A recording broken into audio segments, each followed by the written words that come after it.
Yicawe yesithathu emva kwePentecosti okokuthi yicawe yeshumi elinesibini kwicawe zonyaka masithandaze.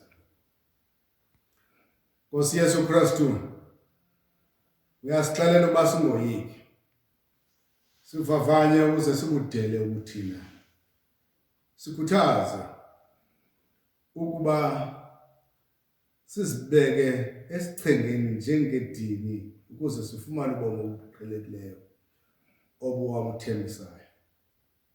Kuba uhleli ulawula kunye nawe noyise nomoya oyingcwele kubune bomtriniti ongcwele, emnye uThixo ngonaphakade kanaphakade. Amen. Kwizifundo ezibekelwe lo mhla ndicela sithathe isifundo sokuqala kwincwadi yeziqalo, isahluko sama-21. Saqala kwivesi yesi-8 ze sinqandwe ivesi ye-21. Lwakhula kusana ladwa lwalulunyulwa, wenza elikhulu lolitheko Abraham ulunylwa kwalo umntwana. Ngaminazana ithile usana wabona umntaka Hagari umJibhuthakazi, lo wawo Hagari wamfumana kuAbraham edlala ngoIsaka. Waya kuthi kuAbraham, wethu, sikhuphele ngaphandle sesicakazana kunye nomntwana waso. Andiyi kuyivumela yona into yokuba lo mntwana wesisicakazana sahlulela ngelifa kunye noIsaka umntwana wam. Le nto yamkhathaza gqitha uAbraham kuba noIshmayeli lo wayengumntwana wakhe. Wavakala ke esithi uThixo kuye, hayi, sukuzikhathaza ngenxa yalo mntwana esisicaka sakho, yenza loo nto ithethwa nguSara wena, kuba kaloku abazukulwana bakho boba yinzala kaIsaka. Ewe, nonyana wesicakazana lo uya kuzala izizwe ezikhulu, kuba kaloku naye ngumntwana wakho ncam. Kwakusasa ngengomso uAbraham wavuka wathatha ukutya kunye nentsuba ezele ngamanzi, wasinika uHagari, wamthwalisa wathi makahambe nomntwana wakhe. Wemka kuHagari wahamba ebhadula kuloo ntlango iBhetsheba, akuphela amanzi awayewaphethe, waqhusheka etyholweni umntwana. Wemka wathi qelele, wahlala phantsi, watsho esithi, kwazi ukuyinyamezela into yokubona umntwana wam esifa, thehle lapho sehla inyembezi. Thixo weva ekhala umntwana, kwavakala ilizwi lesithunywa livela ezulwini lisithi kuHagari, khathazwa yintoni Hagari, sukoyika. Thixo umvile umntwana wakho kulaa ndawo umbeke kuye. Hamba uye kumthatha umthuthuzele, uya kuba ngunozala wesizwe esikhulu. Thixo wavula amehlo kaHagari, nanko kubonakala umthombo, waya kuzalisa loo ntsuba, waseza nomntwana.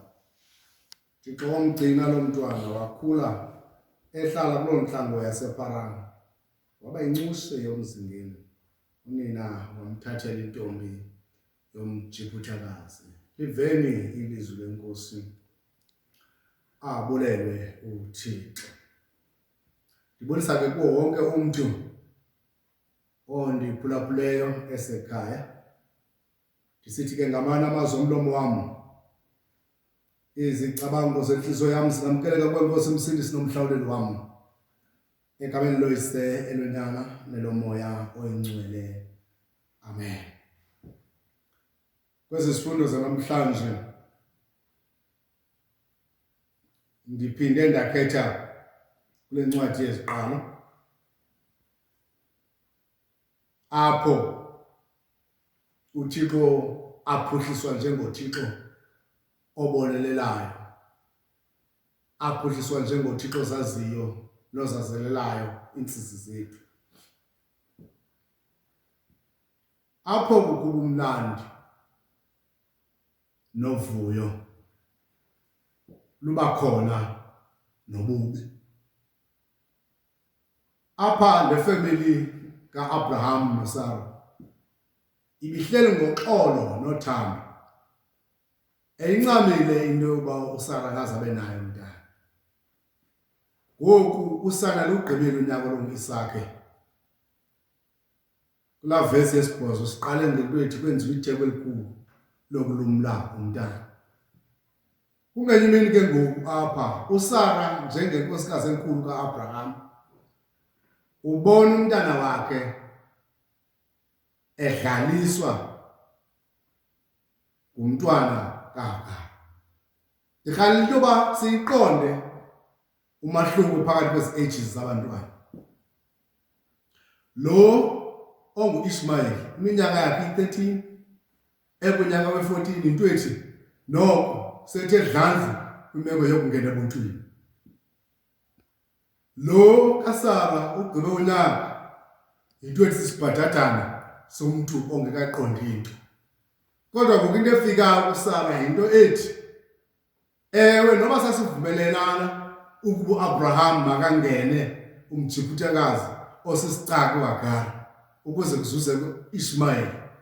Ngoku uThixo nam undisikelele ngomntana. Le nto ibiyintlungu yokungafumani bantwana kuSarah uyenza ibe yintlungu uHagari. Ngoba ngoku uHagari behleli esisicakazana nomntana ebezelwe ngesivumelwano ubona umntu ozolidla ilifa lomntana wakhe. Ndiyamthanda uThixo akaphikisani noAbraham. Uthi senze isicelo sikaSarah makaphume emzini wakhe.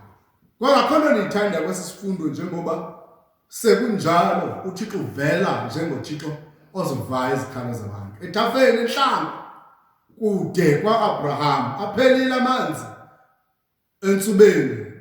Umntana unxaniwe nonina unxaniwe.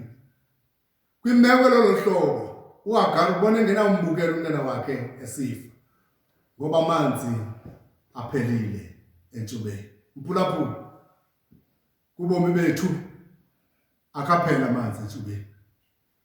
Kwimitshato esikuwo ukhe uthi usemtshatweni ububona into yoba noba imeko ithini na kodwa amanzi wona aphelile entubeni. Nokuba ukwephi imeko odibana nayo, nokuba yeyasemsebenzini, nokuba yeyalapha ekuhlaleni, amanzi akaphele entubeni. Xa iphelile amanzi entubeni ithi le nto asenzi ngawethu amandla, siya kumnikazi wezinto. Athi ke akamdeli olulungisa, uthanda umoya oguqukayo oza enentembeko kuye njengoThixo.